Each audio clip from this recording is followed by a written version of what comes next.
Hey there folks, Nick here. Welcome back to Ashes Cricket and yet another Reddit story compilation. Today we're looking at r/pettyrevenge, and our first story comes from Salty Mother of Ducks and is titled "Get Your Own Freaking Contact Solution." Here we go. Back in high school, I was a cheerleader. Our team was relatively good, and we often travelled to compete, sometimes out of state. There was this one girl on the team that we shall call T, and I swear her life's mission was to make me miserable. She would accidentally drop me from stunts and would call me fat and said I needed to lose weight, despite her being easily 40-50 pounds heavier than me. I weighed 110 pounds. I don't know the relevance of that, but righto. As luck would have it, she was the one I roomed with when we travelled out of state for competition. The rooms were set at random. I found a lot of my things were not in the place I last left them, and a bunch of my toiletries were used. I'm very protective over my things, and had everything from my lotion to my t-shirts labelled with my initials. I had finally had it when my contact solution went missing. Me. Hey, has anyone seen my lens solution? I can't find it. T. No, sorry, but you can use some of mine. Hands over my bottle. Me. T. This is my lens solution. It literally has my name on the bottom of it. T. Well, I don't know what to tell you. It's mine. Me. If you forgot yours, I would have shared, but taking it and claiming it as yours is insane. T. Honestly, it's not that big a deal. Just go buy more. Me. Fine. Whatever. Buy more solution I did, but for the sole reason of revenge. I waited for her to leave to go hang out with some other girls in their room. Then I took the bottle of her contact solution and filled it with water. I know that water won't hurt her eyes, but it will ruin her contacts and force her to wear glasses. She was pretty big on vanity. The next day, her contacts have been difficult to put in, and her eyes are too dry, blah blah blah.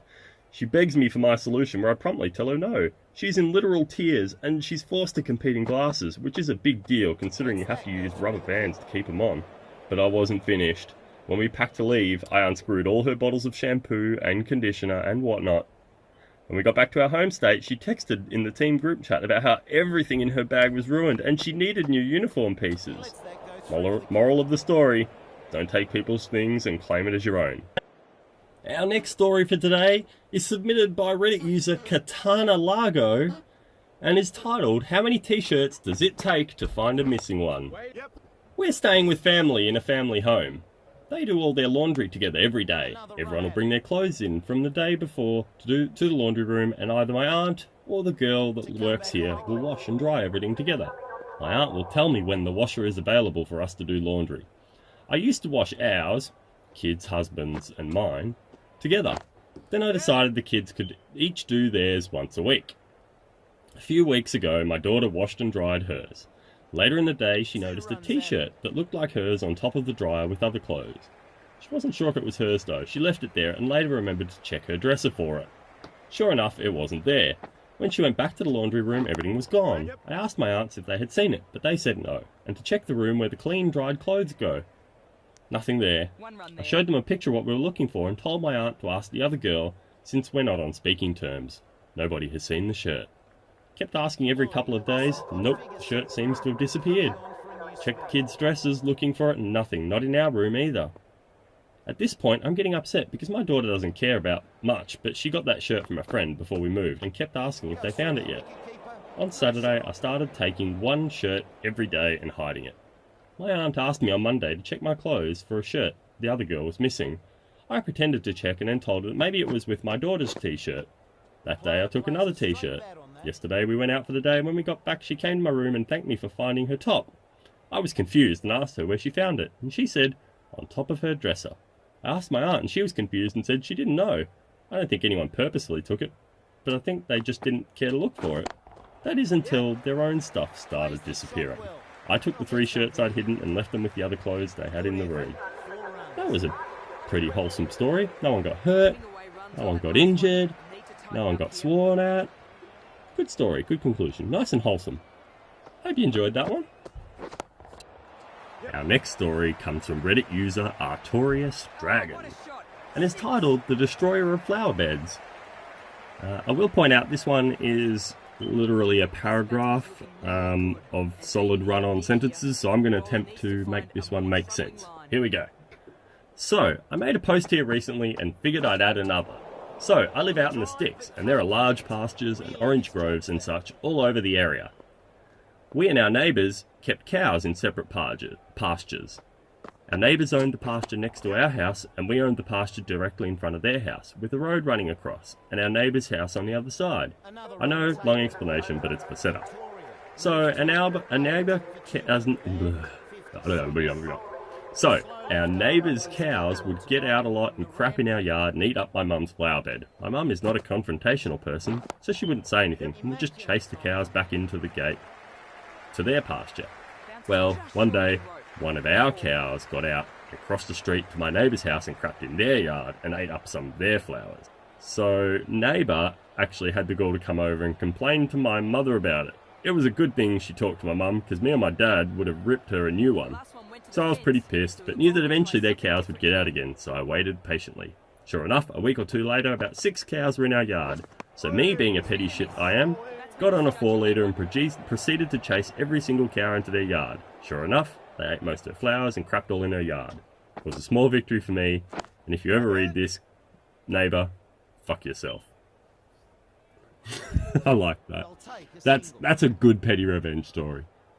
Yeah, I enjoyed that one. And for our final story today, this one is submitted to Reddit by ArmyGirl28 and is titled, After Being Harassed for Too Long, I Finally Got Him Back. Here's some context. When I joined the army, I knew there wasn't going to be a lot of other females that were going to do the same job as me, and that it is mostly a male-dominated field. Being a helicopter mechanic, badass job by the way, Army Girl. Being a helicopter mechanic, I knew I'd have to prove myself. A few years ago, when I was still in the army, I had a sergeant who would do whatever he could to make my life miserable. Every day he was doing whatever he could to make me break down, and he got close a few times. I figured that it was because he didn't have faith in me, or maybe he was just trying to get me to move to a different military occupational specialty. But when I noticed that my other superiors were proud of me, I knew it was because he didn't like me because I had turned him down. That's some random info there for context. So a few months had passed and I finally had enough, and I'd asked him to leave me alone many times and he wouldn't stop. So I figured that I was going to get him back when we went to the field for our pre-deployment field training exercise. But before we went, I had a picture of his face on my phone, and I went to the adult toy store and bought a, let's say, reasonably sized dildo that matched his skin tone. After that, I went to the hardware store and bought the strongest super glue I could find, then went back to base and put it in with my gear. A few days later, we went to the field, and I waited until he went to sleep. I took the toy, cut the sack off, and went into his room and superglued it to his forehead. Low enough to where he could get his patrol cap on, but high enough to where he didn't see it. By the way, he sleeps in his uniform. Don't know why he does, because it's not very comfortable. And there were a few other bunks in the same room which were all full, so I guess about 10 guys in the same room, which he was friends with. I then went back to bed. I made sure to wake up early so I could see what was going to happen, and headed out to our first formation, which to my amusement, there were about 15 other soldiers, and one of them was our staff sergeant, and waited. About 10 minutes later, about 1 minute till first formation started, he comes running out, pissed as fuck, screaming and demanding to know who did it. And one of my friends blurted out, maybe whoever did that to you did it because you are a dick. He then comes storming up to me yelling that I did it and to admit it, but I just stood my ground denying it. He didn't talk to me again. I think that he knew I did it, but didn't want to make more of a scene. By the way, everyone was laughing at me. Moral of the story, don't piss me off. I can be sweet one moment, but as soon as you start to bully me or anyone I care about, I turn into a bitch. And that brings us to the end of this episode, guys. I hope you enjoyed those 4 stories from Reddit. I think that last one sounds a bit unlikely to have happened. I mean, how would you, while someone was sleeping, super glue a dildo to their head in a place that they can't see? I don't get it. The other one sounded reasonably believable, though. So let me know in the comments what you think, though. Did you think these stories sounded far-fetched and ridiculous, or do you think they sounded quite reasonable? Let me know. I think some of them had some fantastic backstories. I enjoyed them. I also enjoyed this match of Ashes cricket. Make sure you subscribe for more content. I will have my microphone fixed soon, I promise. So we'll go back to live recordings. But if you want me to continue these Reddit stories, let me know in the comments and I'll make sure to throw a few in here and there. Thank you very much for watching again. I'll see you tomorrow. Jazz Club.